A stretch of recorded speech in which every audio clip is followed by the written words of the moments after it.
Heute bei den Lately News hat General Motors angekündigt, den Hummer wieder zurückzubringen.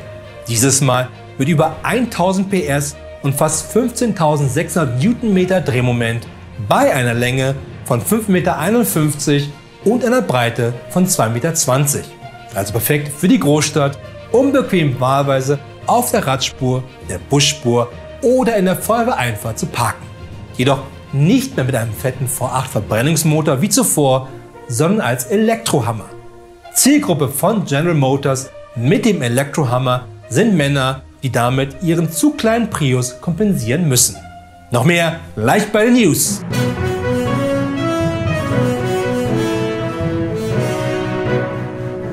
Hier ist Berlin mit der einzig wahren Nachtsendung dieser und der nächsten Welt. Das sind die Lately News, denn alles andere da draußen sind nur Fake News. Natürlich auch heute Abend wieder mit mir, Florian Streletz, bekannt aus Film, Funk und Fernsehen. Hey, es ist Freitag, denk dir mal hierfür selber was aus. Na komm schon, los! Aber ohne vorher wie ich 6 Flaschen schon leer zu haben. Außerdem, falls du glaubst, genauso cool zu sein wie ich, dann hau mit der Faust auf den Abo-Button und die Glocke, denn nur so haben wir die Chance, WDR aktuell auch quotentechnisch weiter abzuhängen. Natürlich bin ich heute wieder nicht allein im Studio, sondern auch dieses Mal werde ich unterstützt von den einzigartigen Lately News Korrespondenten aus allen Ecken der Welt. Ob aus New York, Sydney, Bielefeld oder aus Liverpool, wo Ed Sheeran nur für dich gerade einen Song geschrieben hat und ihn nun spielt. Und wo warst du dabei? Natürlich nicht in Liverpool. Tja, Pech gehabt. Nächstes Mal einfach seine Mails nicht mehr in den Spam-Ordner packen. Außerdem gibt es nachher die einzig wahre Videospielkritik zum neuen Hitman 3. Einem Spiel aus der Hitman-Reihe in der Third-Person-Perspektive, dessen größte Stärke es ist, dass Wladimir Putin die Spielreihe schon seit Jahren zum Üben nutzt, um auch den letzten Demonstranten, der für so eine unschöne Sache wie eine Demokratie einsteht, zu vergiften. Wer hätte gedacht, dass Vladiladi so modern ist und das an der Konsole übt? Ich hätte mir eher zugetraut, dass er das im Keller an echten Demonstranten üben würde. Na, mal schauen, wie viele Putin-Daumen hoch es bekommen wird. Oder ich deswegen vergiftet werde. Aber kommen wir zuvorerst einmal zu den wichtigsten Nachrichten der Woche und fangen an mit Berlin. Immer wieder weise ich an dieser Stelle auf das Beachten der Sicherheit beim Überfall einer Bank hin. So super es klingen mag, Gold im Gegenwert von 100 Millionen zu klauen, aber ohne die dafür passenden Rückenstützgurte zu benutzen, ist der nächste Bandscheibenvorfall automatisch vorprogrammiert. Und natürlich sollte man es nie übertreiben. Klar ist es verlockend, wenn in einer Straße gleich 3 Banken nebeneinander stehen, diese nacheinander zu überfallen. Aber über allem ist meistens spätestens beim 3. Überfall die Luft raus und die Mitarbeiter kooperieren dann gelangweilter als die beim ersten Überfall, wo er noch etwas Nervenkitzel dabei gespürt hatte, mit der Waffe im Gesicht. So ähnlich hat es allerdings ein Bankräuber bei einer Bank in Berlin-Charlottenburg gemacht, der es innerhalb von 35 Minuten geschafft hatte, davor eine andere Bank in Berlin-Schöneberg zu überfallen.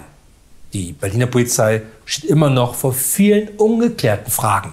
Vor allem kann sie es sich bis heute nicht erklären, wie es der Mann geschafft hat, innerhalb von 35 Minuten von Schöneberg nach Charlottenburg zu kommen und das mitten in der Rush Hour. Währenddessen in Koblenz. Ich wurde schon oft gefragt, wie ich es immer schaffe, dass ich egal in welcher Gegend immer einen Parkplatz finde. Dieses immer einen Parkplatz finden liegt unter anderem an meinem +5 Parkplatz finden Amulett, das mir Rudi Carrell vererbt hatte. Leider hat dieses Amulett nur ein -5 Malus beim Einparken selber, aber wofür gibt es eine Spandauer Haftpflichtversicherung?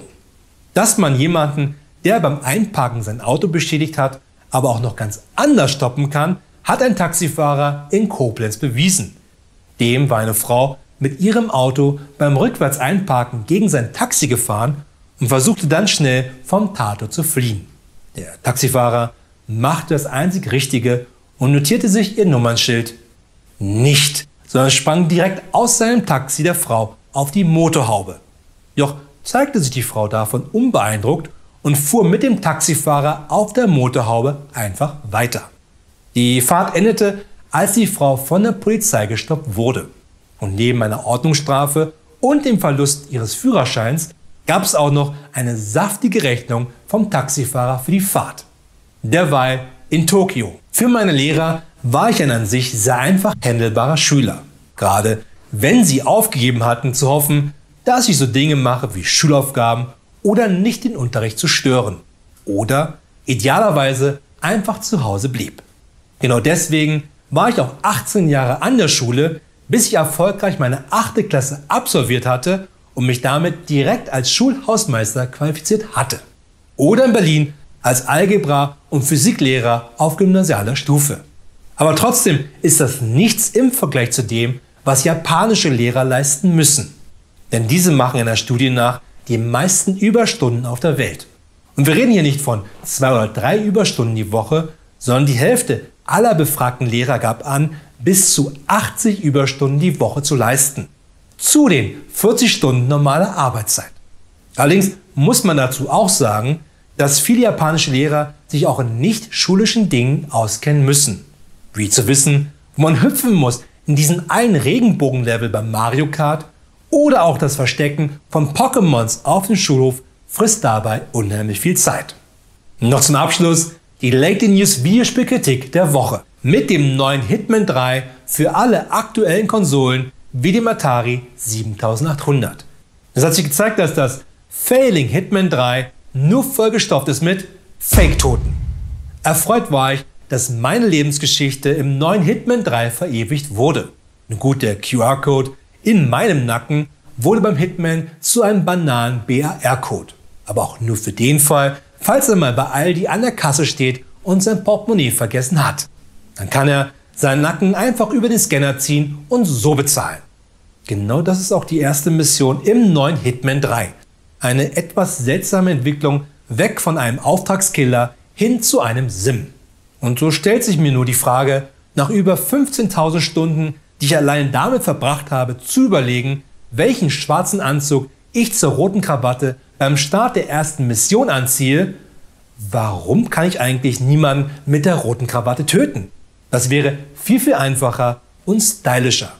Trotzdem sei nicht gewarnt, Hitman 3, 8 von 10 dunkelgrünen Lady Fake Bugs plus 2 rote Krawatten an dich und deine rote Krawatte hängt wieder bei mir im Schrank, falls mein Nachbar Günther Jauch wieder seine neumodische Musik zu laut spielt. Das waren die Lately News. Wir sehen uns wieder am Montag. Und nicht vergessen, alles andere da draußen sind nur Fake News.